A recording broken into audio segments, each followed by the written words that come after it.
Tara, samahan niyo ako ngayong araw and welcome to my mini vlog!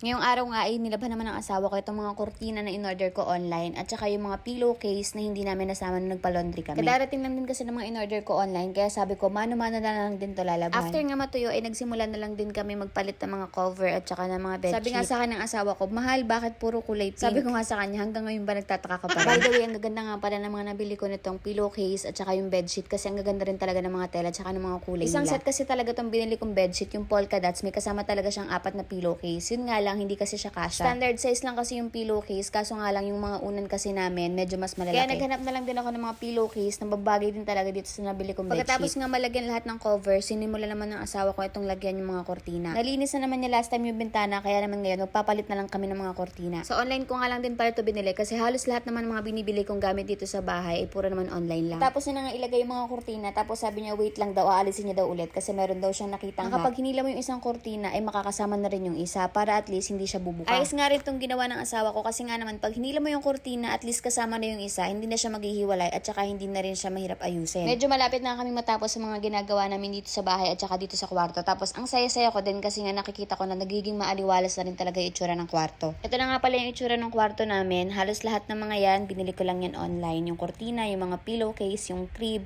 even yung cabinet, lahat lang yan, online lang yan. Inayos na nga rin namin itong mga gamit ni baby. Yung ibang damit nilagyan na namin sa mga cabinet. Yung iba naman, inayos ko na rin para ilalagay ko na rin dun sa mga hospital bag. Karamihan nga sa mga gamit at saka sa mga damit ni baby, binili ko lang yan online. Tapos yung iba naman, binili ko lang yan sa mall. Nilabhan ko na nga lahat ng mga damit ni baby nung nasa barko pa lang yung asawa ko. Para at least ngayon, konti na lang yung mga gagawin namin. Kasi nga alam ko na hindi ko sure kung anong date siya uuwi. Kasi nga dumedepende kasi yun kung kailan sila nakadikit sa port. Finally nga at natapos na rin kami sa mga gawain namin. Kaya ngayon ay mag-iintay na lang kami sa paglabas ni baby.